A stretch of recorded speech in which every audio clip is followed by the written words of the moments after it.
Muito boa tarde a todas e a todos, saudando nossa vice-presidente, ministra Rosa Weber, nossa decana, ministra Carmen Lúcia, senhores ministros, ministro Ricardo Lewandowski, ministro Luiz Roberto Barroso, ministro Luiz Edson Fachin, ministro Alexandre de Moraes, ministro Nunes Marques e ministro André Mendonça. Saúdo também o doutor Antônio Augusto Brandão de Aras, nosso procurador-geral da República. Vamos dar início à abertura da 22ª sessão extraordinária do plenário do Supremo Tribunal Federal, com a leitura da ata da sessão anterior. Ata da 21ª sessão ordinária do plenário do Supremo Tribunal Federal, realizada em 3 de agosto de 2022. Presidência do senhor ministro Luiz Fux. Presentes à sessão, os senhores ministros Gilmar Mendes, Ricardo Lewandowski, Carmen Lúcia, Dias Toffoli, Rosa Weber, Roberto Barroso, Edson Fachin, Alexandre de Moraes, Nunes Marques e André Mendonça. Procurador-Geral da República, doutor Antônio Augusto Brandão de Aras. Abriu-se a sessão às 14h27, sendo lida e aprovada a ata da sessão anterior. Não havendo nenhuma objeção, considero aprovada a ata. Saúdo também o nosso decano, que está por videoconferência, ministro Gilmar Mendes, aqui presente. Nós vamos dar continuidade ao julgamento do recurso ordinário com agravo 843989. Após o início, ontem, depois das sustentações do voto do relator, nós estabelecemos, colegiado, de retomarmos o julgamento agora sob o ângulo do mérito. Não é isso, ministro Alexandre Moraes? E, em sendo assim, eu passo a palavra a Vossa Excelência, ministro Alexandre Moraes, para a continuação do julgamento e do voto de Vossa Excelência. Obrigado, presidente. Cumprimento Vossa Excelência, ministro Luiz Fux, cumprimento Vossa Vice-Presidente, ministra Rosa Weber, ministra Carmen Lúcia, ministros, doutor Augusto Aras, Procurador-Geral da República, os advogados e procuradores aqui presentes.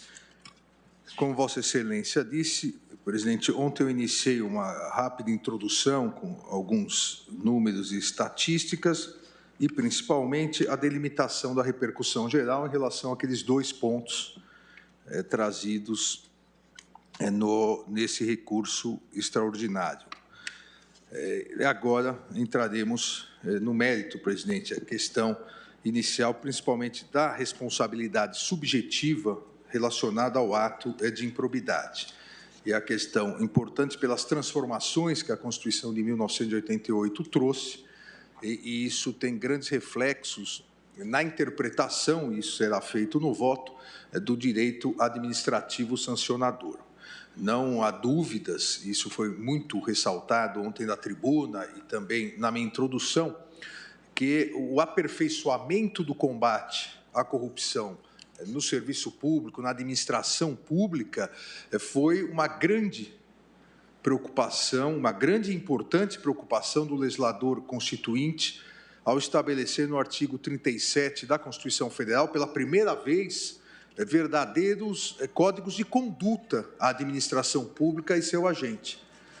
Não só estabeleceu princípios básicos da administração pública, legalidade, impessoalidade, moralidade, publicidade e, posteriormente, a eficiência, não só estabeleceu também preceitos a serem seguidos pela administração, regras licitatórias, regras de publicidade, mas estabeleceu também código de conduta aos agentes públicos e a possibilidade de responsabilização e aplicação de graves sanções pela prática dos atos de improbidade administrativa, a previsão do parágrafo 4º do artigo 37.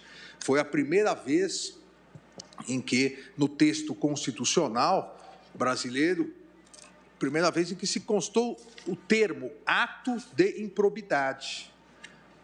Não, desde lá de trás, da Lei Bilac-Pinto, havia a possibilidade de responsabilização dos agentes públicos, mas houve a constitucionalização dessa determinação, não diria nem previsão, dessa determinação do legislador estabelecer uma lei que pudesse sancionar, e sanções graves, como também dito da tribuna, pudesse sancionar os agentes públicos que praticassem o ato de improbidade. A Constituição estabeleceu o que é ato de improbidade, não a sua tipificação, sua tipicidade, mas estabeleceu a necessidade de se conceituar ato de improbidade, estabeleceu as sanções mínimas, e são gravíssimas, e estabeleceu que a forma e gradação dessas sanções deveriam ser estabelecidas pelo legislador. E isso, presidente, eu sempre, repito, tive a oportunidade aqui também de trazer em outros votos, que essa ideia importante do legislador constituinte de combater a improbidade administrativa, de combater a corrupção, a ideia de evitar que os agentes públicos atuem em detrimento do próprio Estado. A corrupção corrói a República, a corrupção corrói a própria essência da democracia. Já Platão, na célebre e clássica obra República, já defendia a punição e o afastamento da vida pública aos agentes corruptos. Dizia Platão que da necessidade de se fixar uma regra proibitiva para que agentes públicos não se deixassem induzir por preço nenhum a agir em detrimento dos interesses do Estado. Essa foi a ideia da previsão constitucional de combate à improbidade. Não só sancionar, mas também impedir que continuasse na vida pública, seja com a perda do cargo, a perda do mandato, seja com, depois, a inelegibilidade. O combate à corrupção, o combate à ilegalidade, o combate à imoralidade no seio do poder público é imprescindível, porque a corrupção tem graves reflexos na carência dos recursos públicos para a implementação de inúmeras políticas públicas de qualidade. Infelizmente, a corrupção ela é a causadora, se não a causa imediata, mas é a causa mediata de inúmeras mortes em virtude de falta de recurso para a saúde pública, falta de recurso para a segurança pública, falta de recurso para a infraestrutura de estradas, é a causadora imediata dessas mortes. A corrupção é negativa do Estado constitucional. O Estado constitucional tem por missão a manutenção da retidão, a honestidade na conduta dos negócios públicos, porque quem desvia recursos públicos, quem desvia os recursos necessários para efetiva e eficiente prestação de serviços, não só, presidente, não só corrói aquele que desvia os recursos necessários para a prestação dos serviços públicos, não só corrói os pilares do Estado de Direito, mas também contamina a necessária legitimidade dos detentores de cargos públicos. E isso afeta a democracia. Nós vimos, lamentavelmente, passamos por uma longa fase de um combate à corrupção, combate efetivo à corrupção, afastamento de diversos agentes públicos, e isso acabou corroendo, inclusive em pesquisas realizadas, a legitimidade desses próprios detentores de cargos públicos, e essa legitimidade, a importância e a valorização dos detentores de mandatos eletivos é vital para a preservação da democracia representativa. Aqui também, esse reflexo da corrupção em relação à República também sempre foi salientado historicamente por inúmeros pensadores, e cito um deles aqui, Marco Túlio Cícero, no seu Manual de Candidato às Eleições, que mostra essa dupla consequência da corrupção. Cícero dizia que fazem muito mal à República os políticos corruptos, pois não apenas se impregnam de vícios eles mesmos, mas os infundem na sociedade, e não apenas a prejudicam por se corromperem, mas também por a corromperem, e são mais nocivos pelo exemplo do que pelo crime. E essa ideia de combater essa nocividade do exemplo, do mau exemplo que agentes públicos dão ao se corromperem, essa ideia foi trazida pela Constituição de 1988, essa inovação, ao permitir tratamentos sancionatórios diferenciados entre os atos ilícitos em geral e os atos de improbidade administrativa. E aqui uma outra questão importante que reflete numa mudança, e vou tratar mais detalhadamente daqui a pouco, mas uma mudança esdrúxula que a lei pretendeu dar, dizendo que a ação de improbidade não é uma ação civil. Ou é ação civil, ou ação penal, ou ação trabalhista. Trabalhista não é, penal também não é. Então, é ação o quê? Não existe ação administrativa. Foi uma tentativa, e nós vamos verificar aqui, uma tentativa de contaminar a discussão sobre retroatividade ou não. Diga, presidente. O professor Frederico Marques, nas suas instituições sempre relembradas, ele afirmava exatamente isso.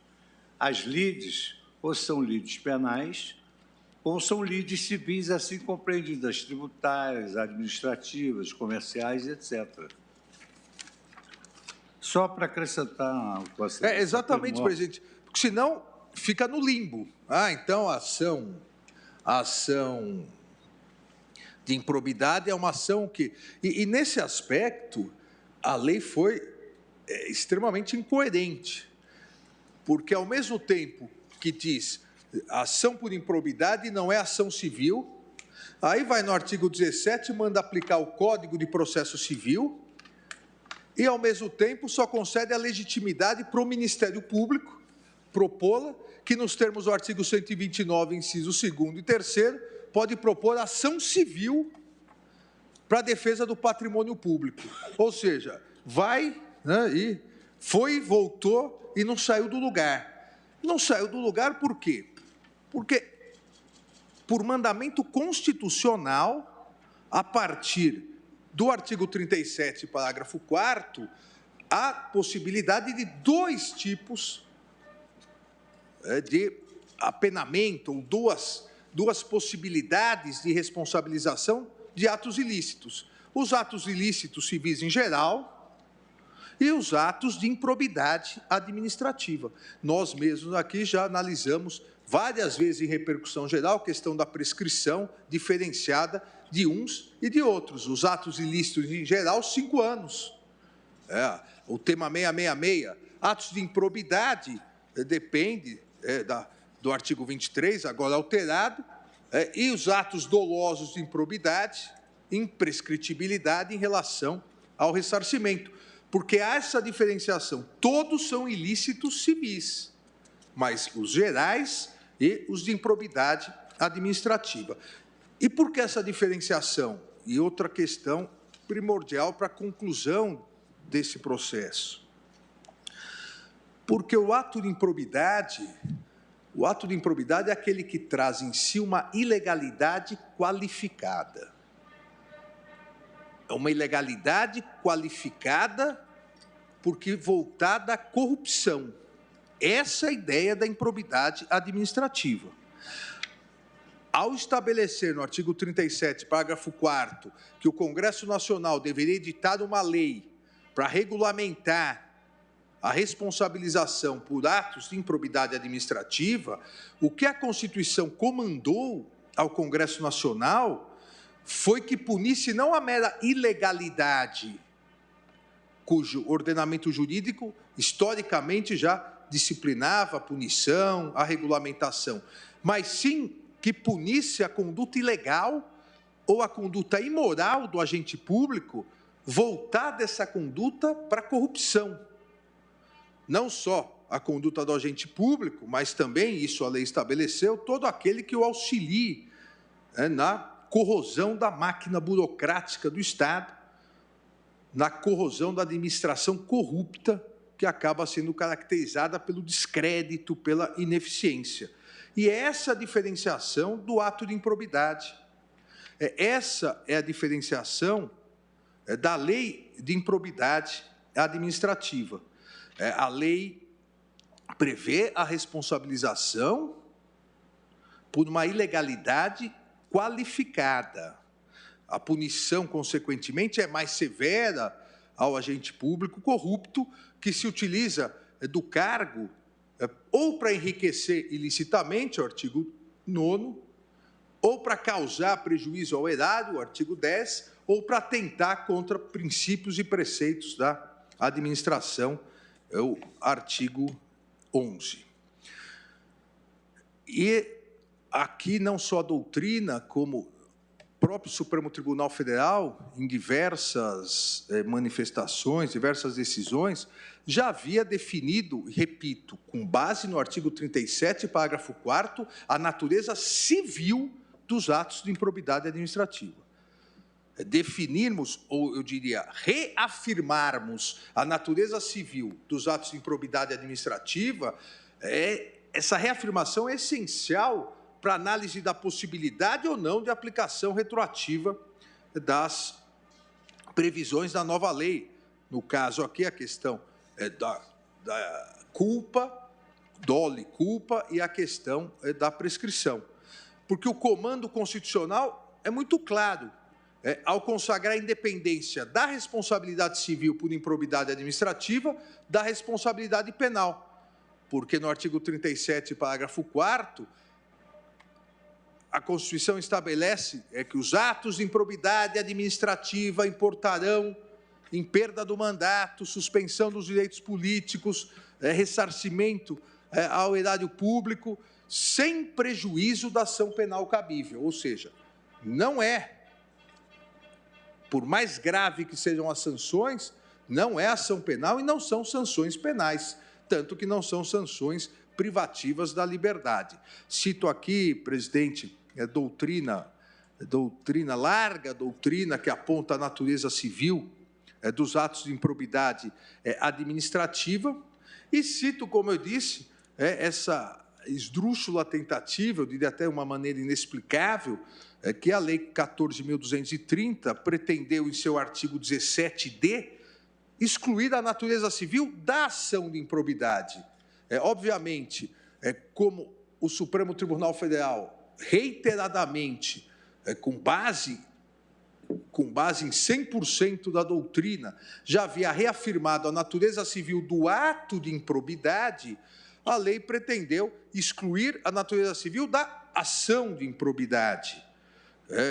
Obviamente, o que não é possível, porque aqui, com todo o respeito ao texto, essa parte do texto legal, houve uma errônea e ficta tentativa de excluir a natureza civil do ato de improbidade, pretendendo dizer que a ação de improbidade não tem natureza civil.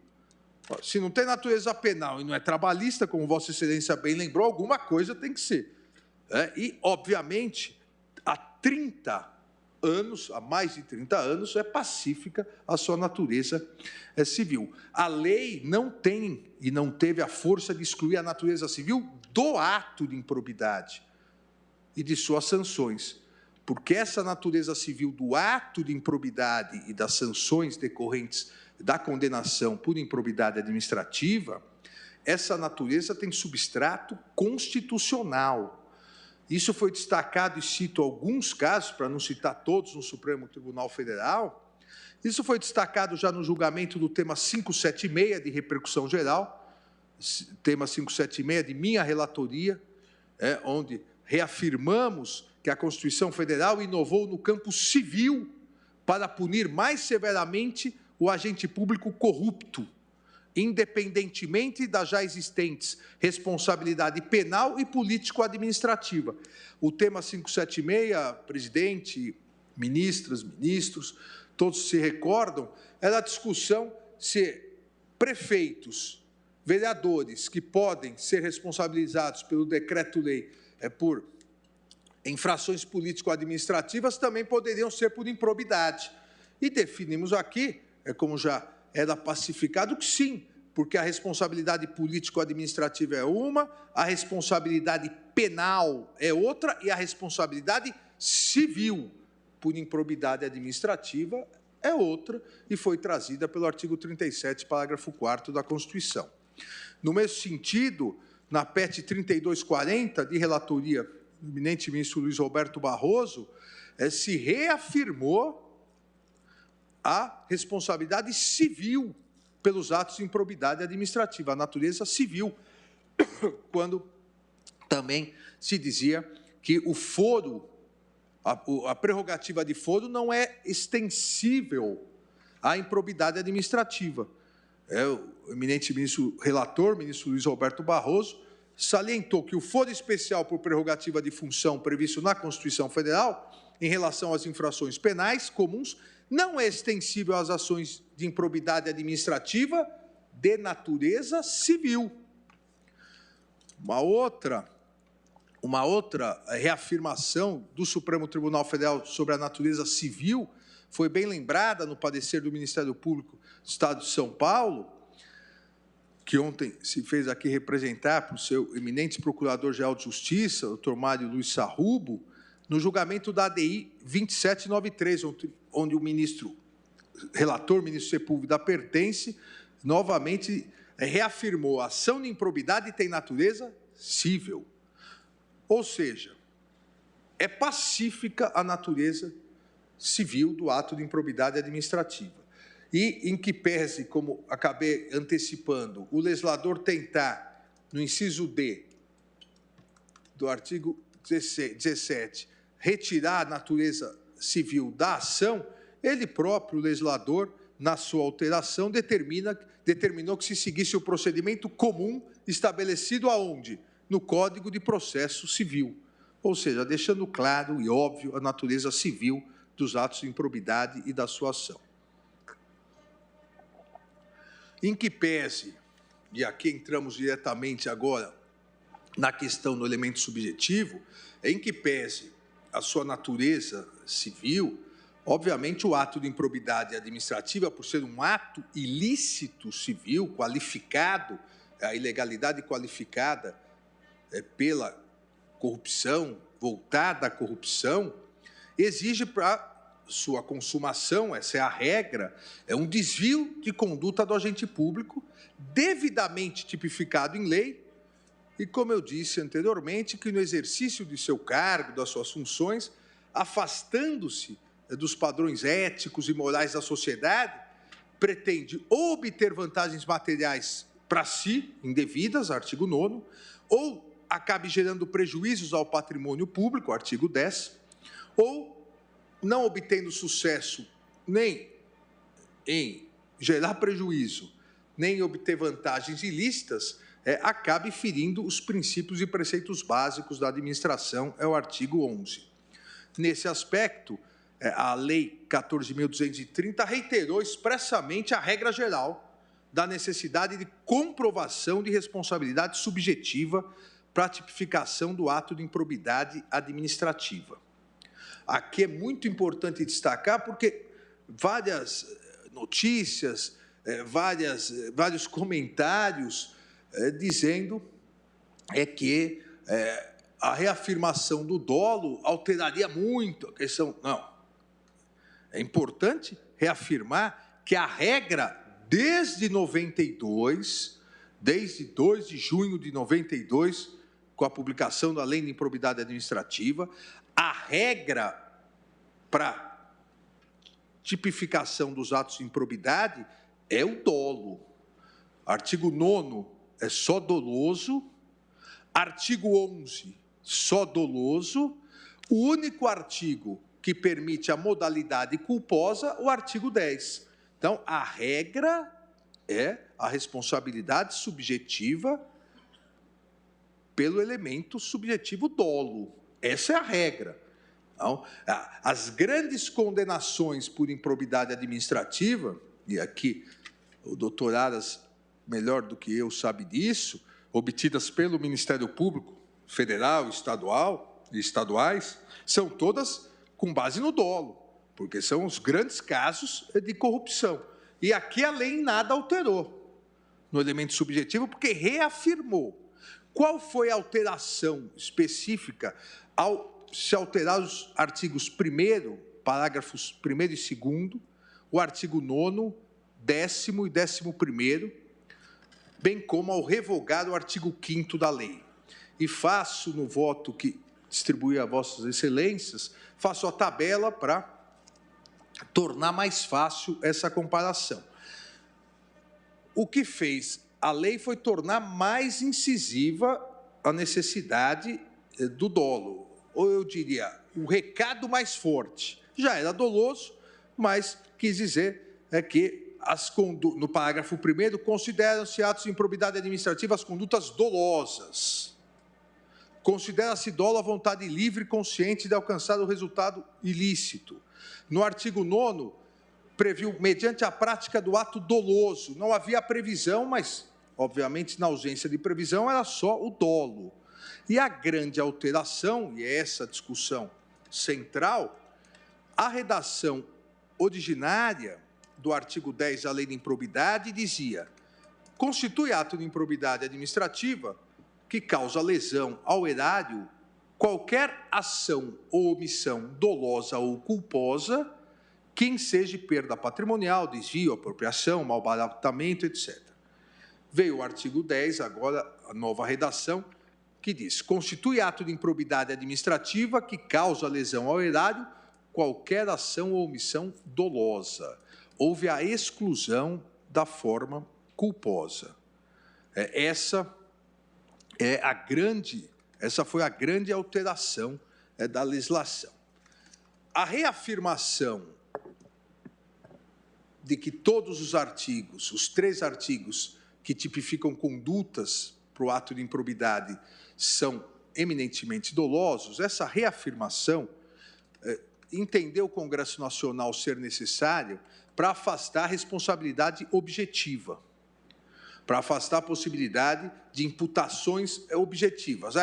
Ocorreu um caso de corrupção, você é o prefeito, ocorreu na sua prefeitura, ou você é o governador, ocorreu no governo do Estado, você automaticamente está responsabilizado. Ora, a responsabilidade objetiva no campo da improbidade administrativa não é aceita. Não era aceita nesses 30 anos e continua não sendo aceita. Há necessidade de se comprovar dolo ou, até então, dolo ou culpa no artigo 10. E eu cito aqui, presidente, diversos precedentes do STJ e do próprio Supremo Tribunal Federal, onde se reafirma a necessidade da demonstração do elemento subjetivo. A necessidade do dolo e, excepcionalmente, no caso do artigo 10, da culpa. Isso, mesmo antes da edição da lei, não se admitia a responsabilidade objetiva do agente no caso de improbidade administrativa, até porque, como lembrado da tribuna, são sanções gravíssimas. Não é possível uma responsabilidade objetiva nesse caso. Diga, presidente. E o saudoso e querido ministro Zavascki, nós pertencíamos à seção de Direito Público, trabalhamos juntos durante 11 anos. E ali criou-se a jurisprudência exatamente nesse sentido que Vossa Excelência está expondo, ou seja, a lei de improbidade ela não é aplicável ao administrador inepto, e sim ao administrador ímprobo. E essa foi uma jurisprudência praticamente pacificada em nível infraconstitucional. Exato, presidente. Tanto que cito vários precedentes aqui, de relatoria de Vossa Excelência, de relatoria do saudoso ministro Theory, de relatoria do ministro Mauro Campbell, que exatamente foram os 3 ministros que construíram essa jurisprudência. E por todos cito aqui no voto um julgado, um recurso especial de relatoria de Vossa Excelência, veja, 2010, reafirmando isso, onde Vossa Excelência coloca aqui, eu vou resumir, mas coloca aqui, o elemento subjetivo é essencial à caracterização da improbidade administrativa, à luz da natureza sancionatória da lei de improbidade, o que afasta dentro do ordenamento jurídico a responsabilidade objetiva. Concluiu Vossa Excelência nesse RESP 1.130.198. E eu repito, de 2010, essa jurisprudência já pacificada da ausência de responsabilidade objetiva. Cito também outro de redatoria do eminente ministro Teori Zavascki: não se pode confundir ilegalidade com improbidade. Disse o eminente ministro Teori Zavascki: a improbidade é a ilegalidade tipificada e qualificada pelo elemento subjetivo da conduta do agente. O que eu venho repetindo, a improbidade é a ilegalidade qualificada pela corrupção, voltada à corrupção. Não é possível se responsabilizar alguém de forma objetiva. Simplesmente porque ocorreu algo que estaria na alçada de competências desse gestor público. A análise da imputação deve sempre demonstrar a existência clara e flagrante do elemento subjetivo. Não pode restar qualquer dúvida sobre a prática da ilegalidade qualificada pela má-fé, pela intenção da prática do ato de corrupção, pois, como já era pacificado, somente é possível a responsabilização dos agentes públicos pela prática do ato de improbidade administrativa quando presente o elemento subjetivo, ou seja, quando estiver presente e comprovado nos autos a ilegalidade tipificada e qualificada pelo elemento subjetivo da conduta do agente. O elemento subjetivo é essencial à configuração do ato de improbidade. Não é possível se admitir responsabilidade objetiva, é vedada a responsabilidade objetiva. Num outro precedente de Vossa Excelência, ainda no Superior Tribunal de Justiça, Vossa Excelência diz que exige-se, abre aspas, a má intenção do administrador. Ou seja, ele deve realmente ter praticado aquele ato com vontade livre e consciente. Em relação a isso, ao artigo 9º, 10º e 11º, no tocante ao dolo, a lei nada alterou. Porque aqui o dolo é vontade livre e consciente. Um ou outro caso, um ou outro inciso exige o dolo específico, mas, em regra, o dolo aqui é o dolo genérico, é a vontade livre e consciente, não se exigindo o dolo específico. Então, em nada se alterou, entendo, a jurisprudência já pacificada nesse sentido. E, repito, continua não se admitindo responsabilidade objetiva no âmbito da aplicação da lei de improbidade administrativa. Recentemente, presidente, ministras, ministro, agora em janeiro desse ano, tive a oportunidade, já em 2 casos, um em 21 de janeiro, outro em 25 de janeiro, em 2 casos, de aplicando a nova lei, reafirmar o que a antiga lei já dizia. Mas, como foram suscitados os artigos da nova lei, em 2 agravos em recurso extraordinário, em um deles, de um acórdão, contra o acórdão do Tribunal de Justiça de São Paulo, onde dei provimento, porque exatamente se tratava de responsabilidade, condenação por improbidade administrativa, mas por responsabilidade objetiva. E citei na decisão que já não era admitido antes e agora, com a nova lei, continua não sendo admitido. No voto eu transcrevo até a questão, para que Vossas Excelências possam melhor analisar, a questão de uma cidade do interior de São Paulo, a construção de muros de alvenaria. E nessa construção de muros de alvenaria, depois se verificou que um material foi entregue errado, e não se atestou, e quem foi responsabilizado foi o prefeito, que não era a função dele conferir um material. Então, dei provimento. Num outro caso, um agravo em recurso extraordinário, também esse de decisão do Tribunal de Justiça do Estado, a nossa eminente ministra decana, a ministra Carmen Lúcia, das Minas Gerais, eu mantive a decisão que o próprio Tribunal de Justiça do Estado de Minas Gerais já havia dito que a primeira instância havia condenado por responsabilidade objetiva, que não se estabeleceu o liame entre o agente público e a conduta, ou seja, e reafirmou o Tribunal de Justiça do Estado de Minas Gerais, a ilegalidade isoladamente considerada não configura ato de improbidade, sendo certo que a conduta violadora do artigo 11 necessita estar impregnada de má-fé por parte do administrador público. Então, nesse caso, também mantive. Mas, para demonstrar, esses dois casos, que o que não se admitia antes, em termos de responsabilidade objetiva, não se admite agora. Esse é um primeiro ponto importante.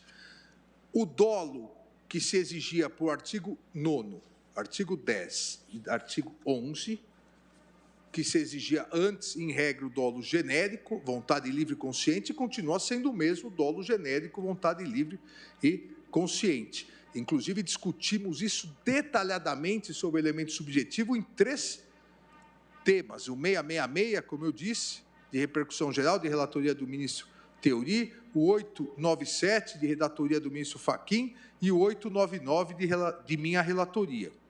Então, também não há dúvida em relação a isso, em relação à diferença de tratamento quando há dolo e não há dolo, e, excepcionalmente, quando há ou não a culpa. E aqui, presidente, o terceiro ponto.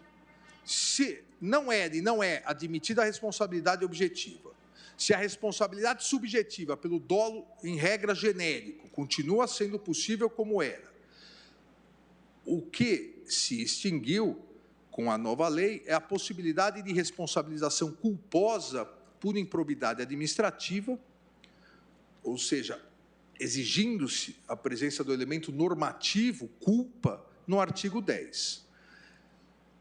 E essa discussão sempre foi muito grande. A doutrina, durante 30 anos, discutiu essa questão.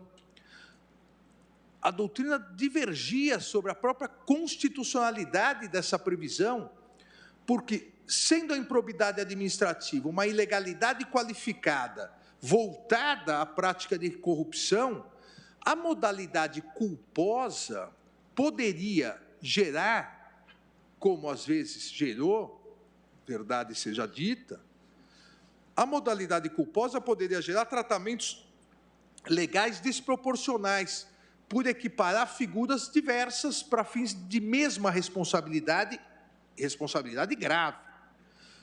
Quais condutas diversas? E Vossa Excelência bem antecipou no seu à parte. Poderia, como às vezes o fez, a modalidade culposa, equiparar atos de corrupção com atos de incompetência, com atos de inabilidade. O gestor corrupto é uma coisa, o gestor inapto, o gestor incompetente é outra coisa. Ambos devem ser responsabilizados, por óbvio, só que cada um tem uma forma de ser responsabilizado. E a lei de improbidade administrativa, ela nasceu com base no artigo 37, parágrafo 4º, nasceu exatamente para combater o gestor corrupto, não o gestor incompetente, o gestor inábil, negligente, mas em que pese, e aqui é um ponto importante, em que pese essa discussão doutrinária de 30 anos, a verdade é que em nenhum momento houve declaração de inconstitucionalidade da modalidade culposa. Houve discussão, mas não houve declaração de inconstitucionalidade e a lei foi sendo aplicada. O eminente Procurador-Geral da República, não só na sua sustentação oral, mas em parecer também, mostrou que, para tentar evitar essa confusão, que não seria uma confusão razoável entre atos de corrupção gestor corrupto e o inábil, o incompetente, o Ministério Público e a própria jurisprudência passou a exigir certos requisitos para a caracterização da improbidade culposa. Eu cito aqui trecho do parecer de Sua Excelência, colocando que, no tocante às ações culposas, doutrina e jurisprudência já faziam distinção entre improbidade e inabilidade. O ato ímprobo seria cercado por indícios de ilicitude e desonestidade, de modo a violar a moralidade e configurar a improbidade, enquanto o ato inábil seria aquele resultante de ausência de habilidade técnica suficiente, vinculada à inaptidão. Com base nisso, Sua Excelência conclui que a jurisprudência passou a exigir, no mínimo, culpa grave, a culpa consciente ou a culpa grave para caracterizar o ato de improbidade. Mas a verdade é que, até a edição da nova lei, era possível, porque em momento algum foi declarada a inconstitucionalidade, mas eu lembrava ontem que em momento algum foi arguída no Supremo Tribunal Federal a inconstitucionalidade dessa modalidade. Então, ela prevaleceu e foi constitucional, legal e licitamente aplicada durante esses 30 anos de vigência. A alteração legislativa revogou a modalidade culposa. A partir da edição da lei, que é de 25 de outubro do ano passado, 25 de outubro de 2021, não há mais no ordenamento jurídico a tipificação para atos culposos de improbidade administrativa. Em verdade, para ser mais técnico, não existe mais a modalidade culposa de improbidade administrativa. Foi uma opção do legislador em alterar a lei de improbidade.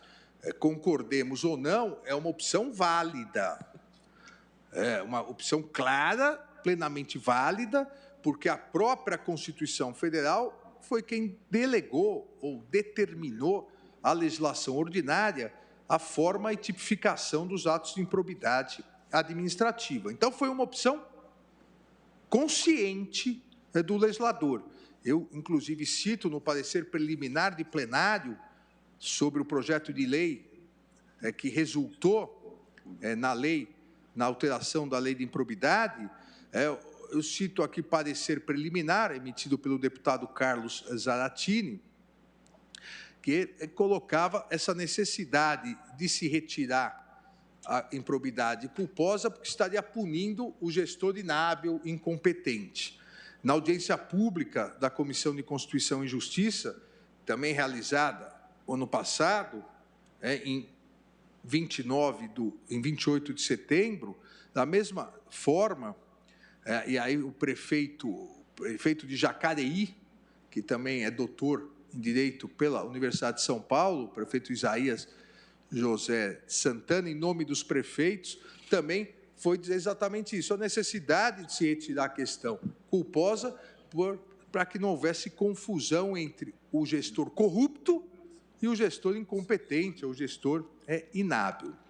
E o próprio ministro do Superior Tribunal de Justiça e do Tribunal Superior Eleitoral, ministro Mauro Campbell Marques, que presidiu a comissão de juristas que elaborou o anteprojeto de lei, citou essa questão.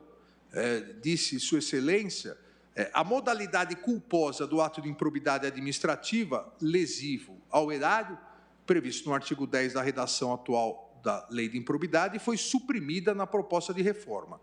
Tal opção partiu da premissa, conforme exposto na justificativa do projeto, de que não seria dogmaticamente razoável compreender como ato de improbidade o equívoco, o erro ou a omissão decorrente de uma negligência, uma imprudência ou uma imperícia, bem como explicitou que, evidentemente, tais situações não deixam de poder se caracterizar como ilícito administrativo, mas submetidas a outras sanções.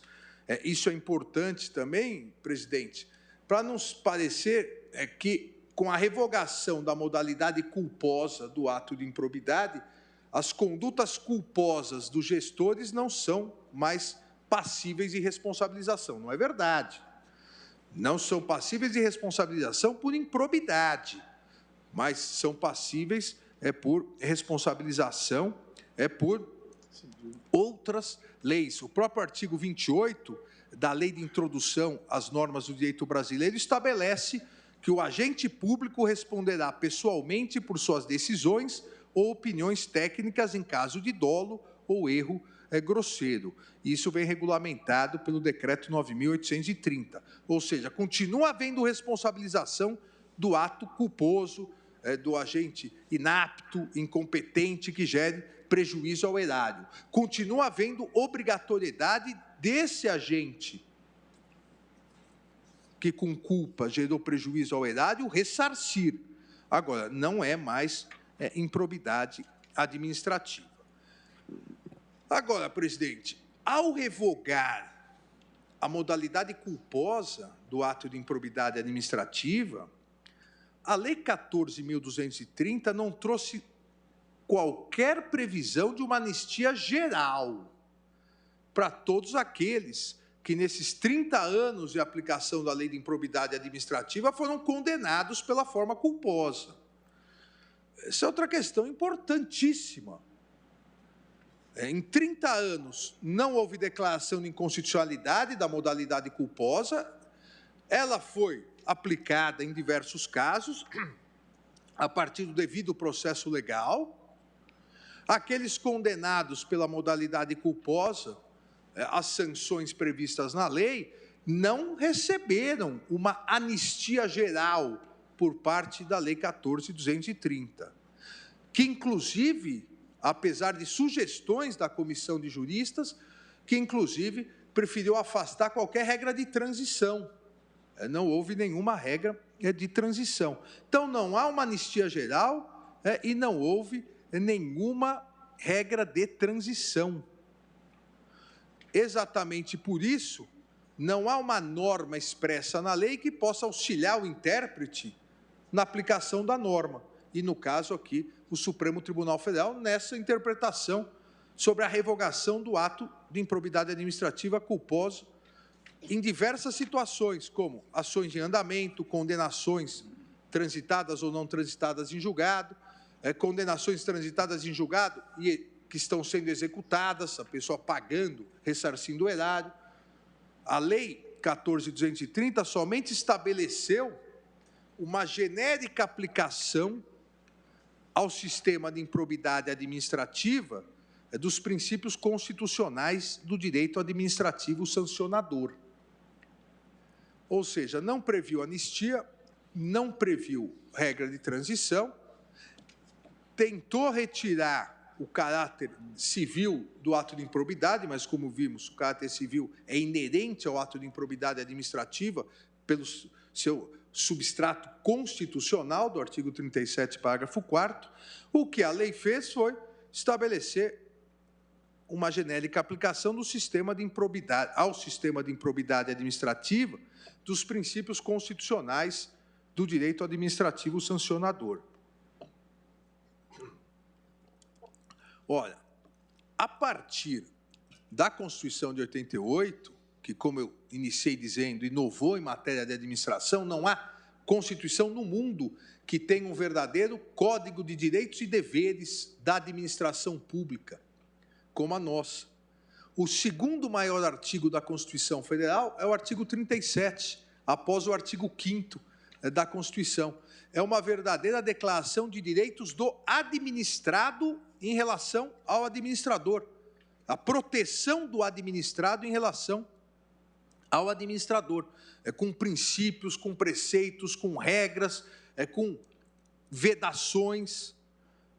A partir disso, o direito administrativo sancionador, ele deixou de ser somente um subramo do direito administrativo para tratar de sanções a serem aplicadas na relação administração e administrador, mas passou a ser um direito também protetivo àqueles que sofrem sanções no sentido da aplicação integral do devido processo legal, da ampla defesa e do contraditório. Mas, e as inovações da Constituição assim determinaram, o direito administrativo sancionador, como todo direito administrativo, ele é voltado para a proteção da administração pública. Ele é voltado para a proteção da legalidade, da impessoalidade, da moralidade, da publicidade da administração pública. Em que pese ser sancionador, ele é voltado exatamente para isso, para garantir a lisura, a honestidade da administração pública. E o direito administrativo sancionador, e aqui eu faço uma diferença que acho importante em relação ao direito penal, porque não se pode querer aplicar as regras do direito penal, todas as regras, ao direito administrativo sancionador. O direito penal, em que pese ambos serem ius puniendi do Estado, o direito penal, ele tutela a liberdade e jurisdicionalmente aplicado em ações judiciais, em ações criminais. O direito administrativo sancionador, ele é aplicado na esfera administrativa. Querer puxar isso para a esfera civil, para o ato de improbidade administrativa, simplesmente para, a partir daí, numa triangulação, dizer, direito administrativo sancionador é semelhante ao direito penal. Se é semelhante ao direito penal e agora se aplica aos ilícitos civis, vamos aplicar todas as normas de direito penal ao direito civil. Obviamente, isso não é possível. O sistema de improbidade, ao sistema de improbidade se aplicando o direito administrativo sancionador, significa que aqui os ilícitos civis devem ter uma tipicidade mais fechada, protetiva, inclusive, daquele que é acusado. As regras procedimentais devem garantir ampla defesa, o contraditório, e houve, inclusive, alteração, que não é caso aqui, não é impugnado, mas houve alterações para que o procedimento garanta uma defesa maior, mas, em momento algum, isso significa automaticidade de aplicação das regras do direito penal ao direito civil, tentando se triangular algo que não é possível. Exatamente porque o direito administrativo sancionador, por ser sub-ramo do direito administrativo, deve ter a finalidade também de proteger a administração pública da corrupção, das condutas lesivas ao erário público. Dessa forma, para análise da retroatividade ou irretroatividade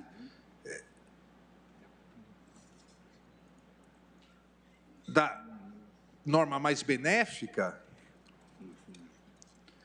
trazida pela Lei 14.230, ou seja, da revogação do ato de improbidade administrativa culposo, me parece que são 5 pontos que devem ser, esses que estamos tratando aqui em conclusão, 5 pontos que devem ser interpretados em conjunto. Primeiro, a natureza civil do ato de improbidade administrativa, que é definida, essa natureza, diretamente pela Constituição, a constitucionalização, em 1988, dos princípios e preceitos básicos, regras rígidas de regência da administração pública e responsabilização dos agentes públicos corruptos, dando novos contornos ao direito administrativo sancionador, a aplicação dos princípios constitucionais do direito administrativo sancionador ao sistema de improbidade, por determinação legal, a ausência, o quarto ponto, a ausência de expressa previsão, seja de anistia geral aos condenados por ato de improbidade administrativa culposo ou de uma retroatividade prevista expressamente da lei civil, e a ausência da regra de transição. A análise conjunta desses vetores interpretativos nos conduz, a meu ver, à conclusão de que o princípio da retroatividade da lei penal mais benéfica, consagrado no inciso 40 do artigo 5º da Constituição Federal, que diz: a lei penal não retroagirá, salvo para beneficiar o réu, não tem aplicação aqui automática para a responsabilidade por atos ilícitos civis de improbidade administrativa, por ausência de expressa previsão legal e sob pena de desrespeito à constitucionalização das regras rígidas de regência da administração pública e de responsabilização dos agentes públicos corruptos. Ou seja, não há a retroatividade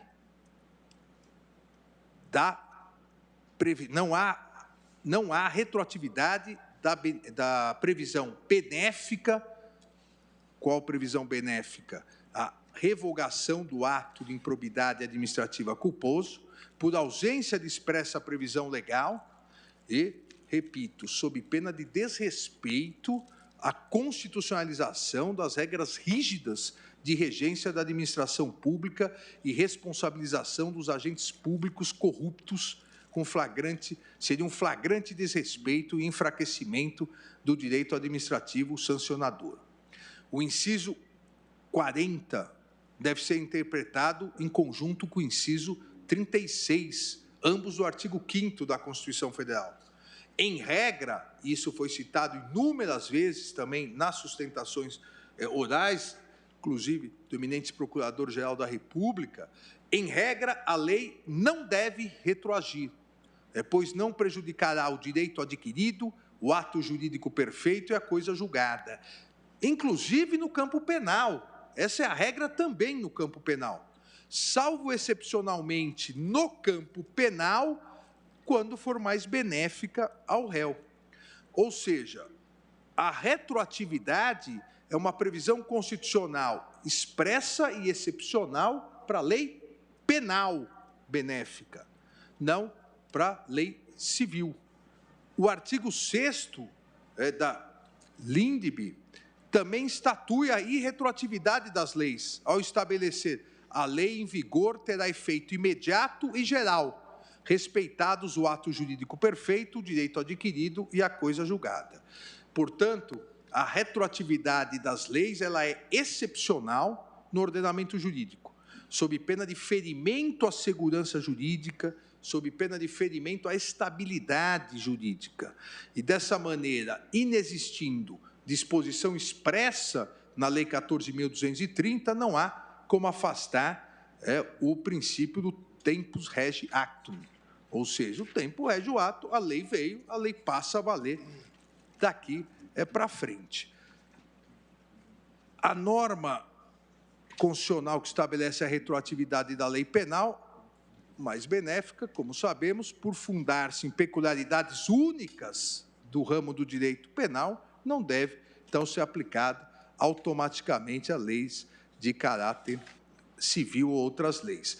Nesse sentido, presidente, da irretroatividade, cito, da irretroatividade de lei não penal, mesmo que benéfica, cito um acordo na segunda turma dessa Corte de relatoria do eminente ministro Ricardo Lewandowski, em que disse Sua Excelência, verifica-se, portanto, que a retroatividade da norma mais benéfica em favor do réu é um princípio exclusivo do direito penal, onde está em jogo a liberdade da pessoa, admitindo até mesmo o ajuizamento de revisão criminal após o trânsito em julgado da sentença condenatória a qualquer tempo.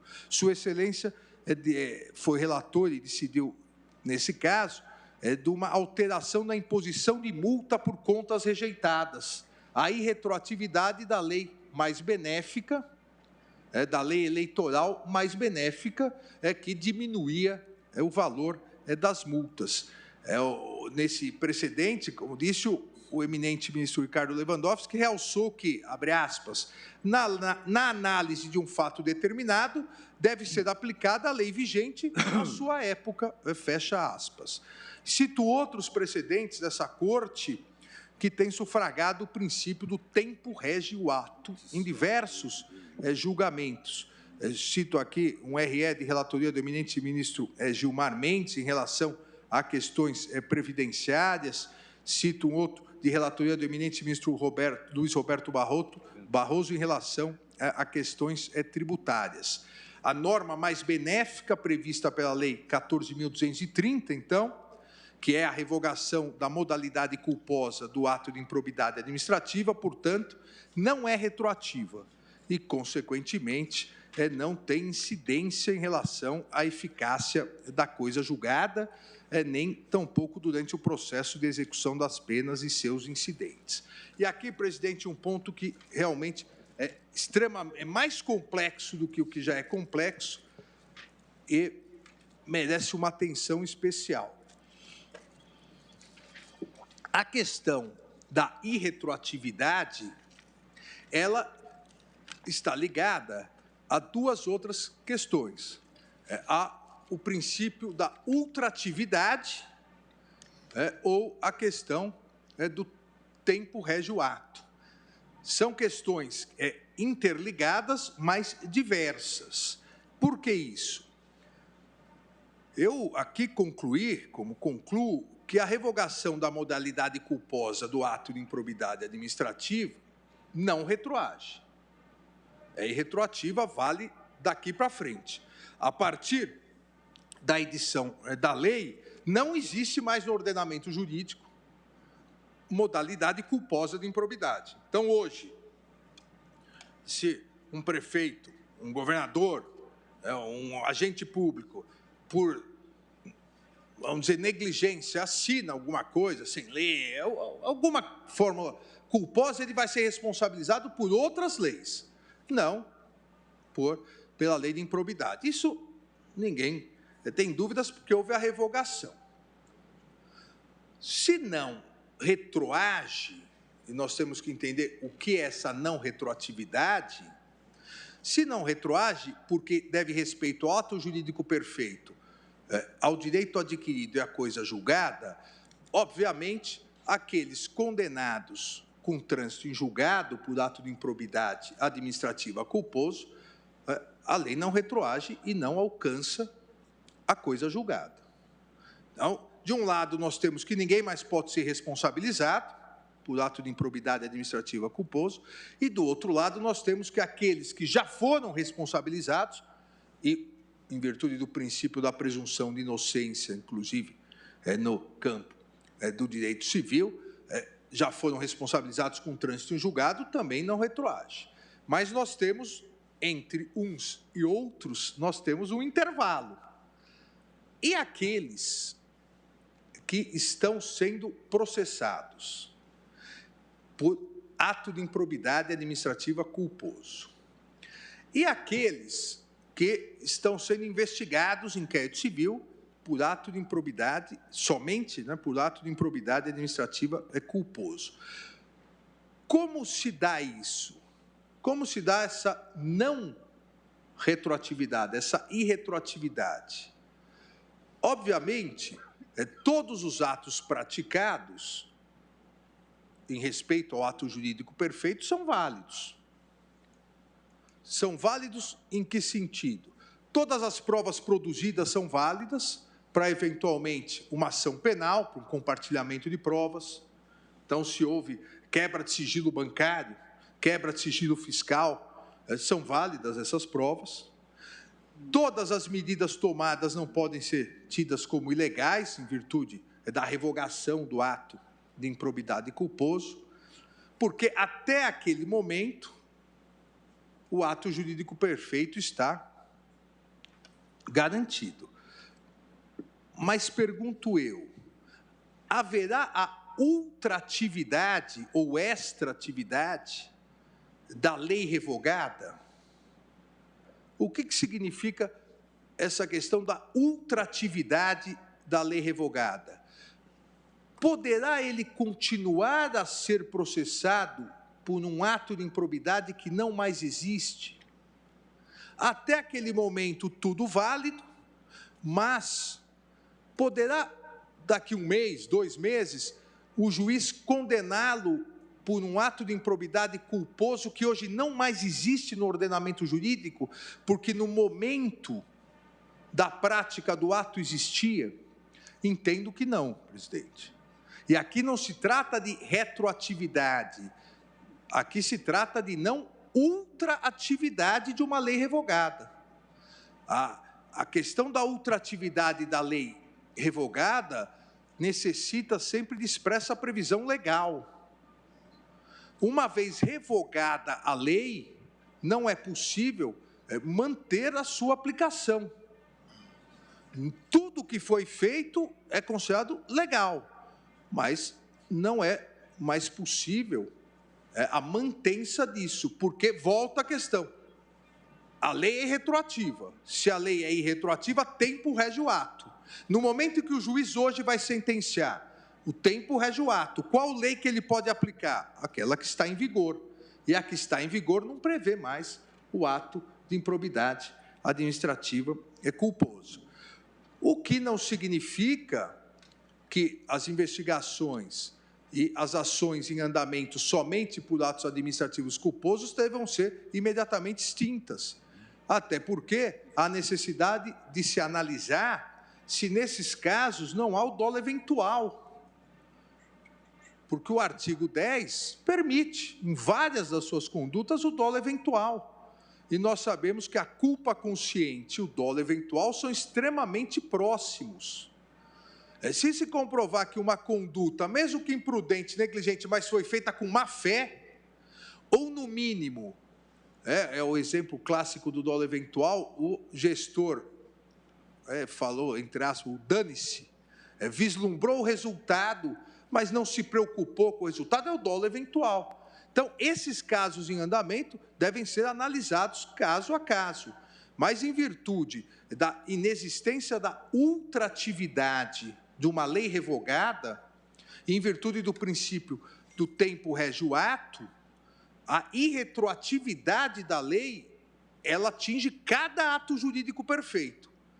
Mas, a partir de cada ato jurídico perfeito, a própria irretroatividade diz, o tempo rege o ato, a partir de agora é a nova lei. Em conclusão, nessa primeira questão, presidente, as alterações feitas pela Lei 14.230, nos artigos 1º, parágrafos 1º e 2º, no artigo 9º, no artigo 10º e no artigo 11º, bem como a revogação do artigo 5º, ao meu ver, em conclusão, prevêem 1. Impossibilidade total de responsabilização objetiva por ato de improbidade administrativa. 2.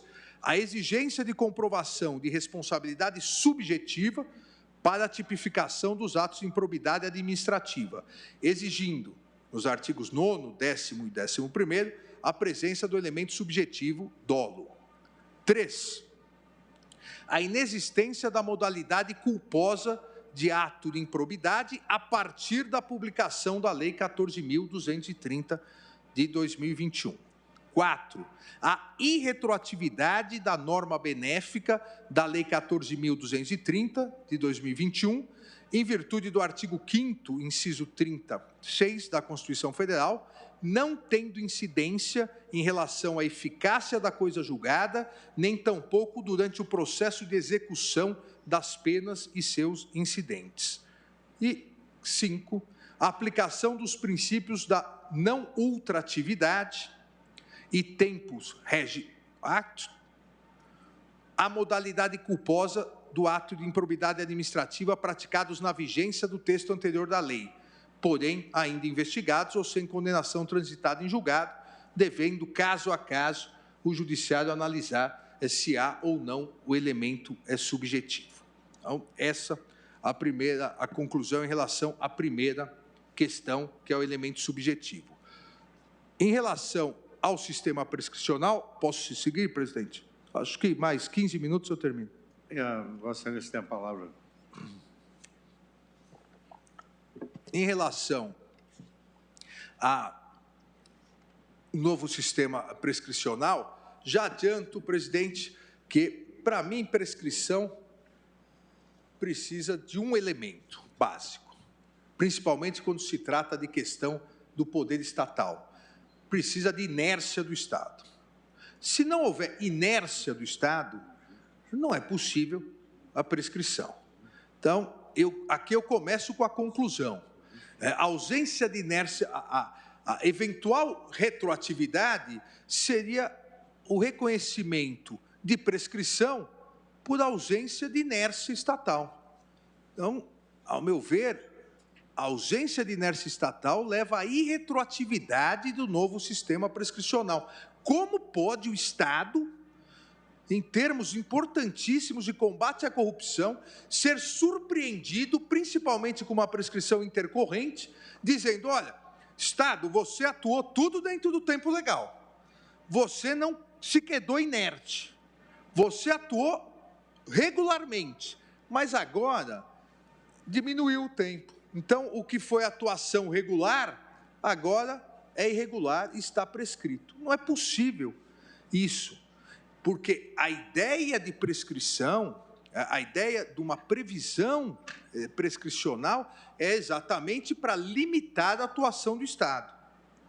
Ou seja, é inibir, e cito aqui o nosso sempre lembrado decano, o ministro Celso de Mello, a ausência da previsão de prescrição é para inibir o arbítrio estatal, para restringir o poder de coerção do Estado. Estado, você tem X anos para punir alguém por improbidade administrativa. E dentro dessas regras do jogo, o Estado vai atuar. Essa é a ideia. Garantir segurança jurídica, garantir estabilidade, garantir ao próprio acusado a previsibilidade, garantir, em suma, o devido processo legal. E, por isso, o artigo 23 da lei, também no voto faço uma tabela aos colegas, o artigo 23 da lei estabelecia algumas regras e houve alteração para estabelecer outras e a introdução da prescrição intercorrente. Ou seja, houve alteração da regra, mas não há alteração da ratio de existência da prescrição. Os prazos prescricionais previstos em lei garantem a segurança jurídica, a estabilidade e a previsibilidade do ordenamento jurídico. Ou seja, fixam termos exatos, no caso em concreto aqui, fixam termos exatos para que o poder público possa aplicar sanções derivadas de condenação por ato de improbidade administrativa.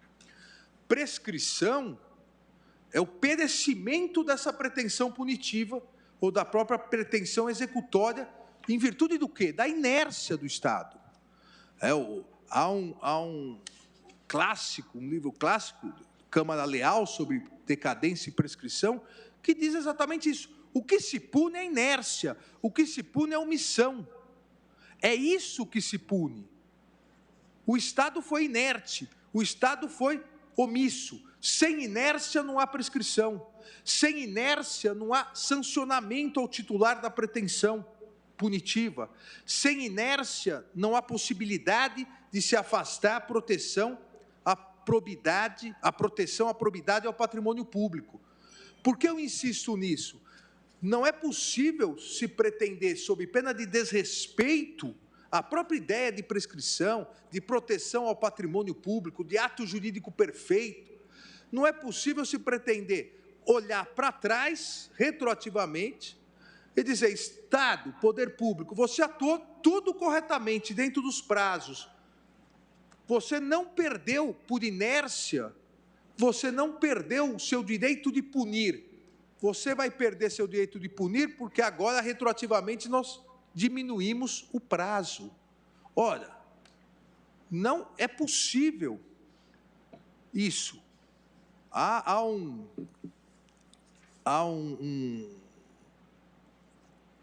uma citação interessante, que agora eu não consigo achar, mas que diz exatamente isso, que a retroatividade da prescrição acaba ignorando, surpreendendo retroativamente o Estado. A irretroatividade seria um flagrante, a irretroatividade, perdão, é flagrante aqui em respeito ao poder público. E achei a citação do professor Humberto Teodoro Júnior, é uma citação interessante que diz que a irretroatividade dos prazos prescricionais, somente assim se evitará o risco do absurdo de provocar a lei superveniente a surpresa de uma prescrição consumada retroativamente. Olha, o Estado é surpreendido por uma lei nova que diz, Estado, na verdade você nem sabia, mas você estava inerte. Você estava inerte porque o prazo era de 5 anos, agora é 2, você atuou no 3º. Ou seja, como diz o professor Humberto Teodoro Júnior, o absurdo da lei superveniente provocar uma surpresa retroativamente. Não é possível isso, não é possível essa retroatividade. E aqui, presidente, há vários precedentes da Corte. Na primeira turma dessa Corte, no qual Vossa Excelência nos dava o prazer da presença, e em breve retornará, com certo prejuízo da turma pela perda da eminente ministra Rosa Weber. Acho que o ministro Luiz Roberto Barroso concorda comigo. Plenamente. Acompanha o relator. Então, vou pensar bem se eu vou para a pergunta. Não, nós estamos de braços abertos, presidente. A primeira turma dessa Corte reiteradamente tem afirmado, abre aspas, se o Estado não está inerte, há necessidade de se interromper a prescrição para o cumprimento do devido processo legal. Em vários casos de Tribunal de Contas da União, nós estamos exigindo a inércia para reconhecer a prescrição. Cito aqui julgados da minha relatoria, de relatoria do ministro Luiz Roberto Barroso. A inércia nunca poderá, e aqui eu insisto, presidente, ministras, ministros, a inércia nunca poderá ser caracterizada por uma lei futura que, diminuindo os prazos prescricionais, passa a exigir o impossível. Ou seja, que retroativamente o poder público, que foi diligente e atuou dentro dos prazos à época existentes, cumpra algo até então inexistente. Isso realmente é um absurdo. Como exigir o impossível do poder público, retroativamente? Poder público, você foi diligente, você atuou dentro dos prazos à época existentes, cumpra agora um prazo que você jamais poderá cumprir porque já perdeu. Então, não é possível a retroatividade da prescrição. Cito ainda outras decisões aqui de direito intertemporal do Supremo Tribunal Federal, decisões tanto antigas, de 78, de relatoria do ministro Antônio Neder, como mais recentes, de 2005, do ministro Veloso. E aqui o eminente ministro Carlos Veloso cita os ensinamentos e pontos de Miranda, dizendo exatamente isso. O efeito que se lhes reconhece é normal, o efeito no presente, o efeito imediato, pronto, inconfundível com o efeito no passado. O efeito retroativo é anormal. Inclusive, presidente, destaco que a opção, e me parece isso importante, porque a doutrina especializada, não só na questão da prescrição, mas na questão do combate à improbidade administrativa, no combate à corrupção, sempre fez uma opção pela não retroatividade.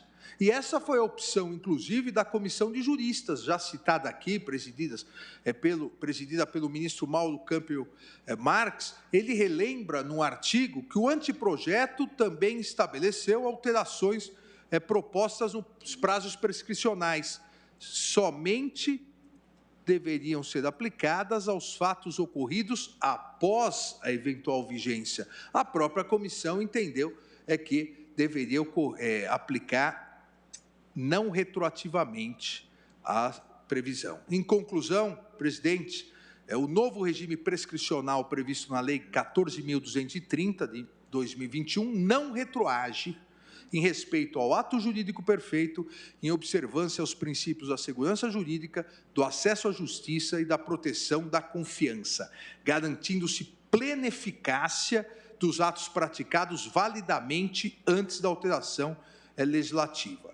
Por óbvio, sei, presidente, que nem seria necessário aqui repetir, mas me parece importante, uma vez que a sessão é pública, por óbvio, os prazos prescricionais da nova lei não se aplicam às ações de ressarcimento ao erário fundadas na prática de ato doloso, tipificado na Lei de Improbidade Administrativa, porque essas ações de ressarcimento continuam imprescritíveis, conforme já decidimos aqui, o plenário da Corte decidiu no tema 897, de redatoria do eminente ministro Edson Fachin. Então, aqui não há nada a ser alterado, aqui continua a imprescritibilidade. Para encerrar, presidente, o caso concreto e a minha sugestão de tese. No caso concreto, como relatado, eu vou recordar rapidamente, porque foi dito ontem, na origem, o INSS ajuizou ação civil pública por ato de improbidade previsto no artigo 10, caput, dos incisos 1, 10 e 12 da Lei de Improbidade Administrativa, com o objetivo de condenar a ré Rosemary Terezinha Córdova ao ressarcimento dos prejuízos sofridos em razão de sua atuação culposa, negligente, segundo o INSS, como procuradora contratada para defender em juízo os interesses do INSS. Absolvida em primeira instância, em segunda instância, anulada a decisão para que retornasse para a instrução probatória, pede à recorrente o reconhecimento da prescrição, uma vez que esse Supremo Tribunal Federal, no tema 666, já decidiu que os atos aqui culposos, como não é um ato, não, a imputação não foi por ato doloso, não se aplicaria o tema 897 da imprescritibilidade, se aplicaria o tema 666, 5 anos, pede a prescrição.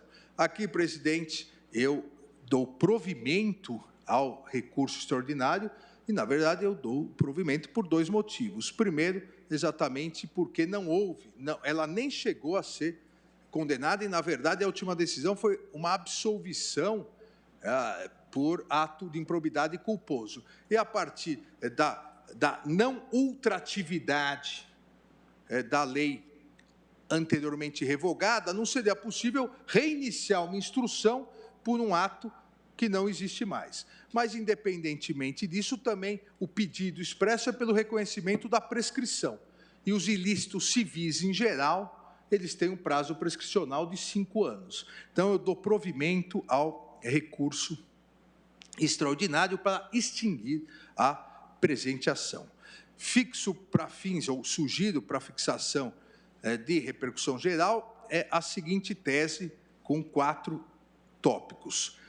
Primeiro tópico, é necessária a comprovação de responsabilidade subjetiva para a tipificação dos atos de improbidade administrativa, exigindo-se nos artigos 9º, 10º e 11º da Lei de Improbidade Administrativa a presença do elemento subjetivo, dolo. 2. A norma benéfica da Lei 14.230 de 2021, revogação da modalidade culposa do ato de improbidade administrativa, é irretroativa, em virtude do artigo 5º, inciso 36, da Constituição Federal, não tendo incidência em relação à eficácia da coisa julgada, nem tampouco durante o processo de execução das penas e seus incidentes. 3. Aplicam-se os princípios da não ultratividade e tempus rege actum aos atos de improbidade administrativa culposos praticados na vigência do texto anterior da lei, porém sem condenação transitada em julgado, em virtude de sua revogação expressa pela Lei 14.230, devendo o juízo competente analisar eventual má-fé ou dolo eventual por parte do agente. 4. O novo regime prescricional previsto na Lei 14.230 de 2021 é irretroativo em respeito ao ato jurídico perfeito, em observância aos princípios da segurança jurídica, do acesso à justiça e da proteção da confiança, garantindo-se a plena eficácia dos atos praticados validamente antes da alteração legislativa. É o voto, presidente. Muito obrigado, ministro Alexandre de Moraes. Notada a conclusão do seu voto, em razão das audiências, eu Suspendo a sessão pelo tempo regimental, quando então retomaremos os trabalhos com a votação dos demais componentes do colegiado.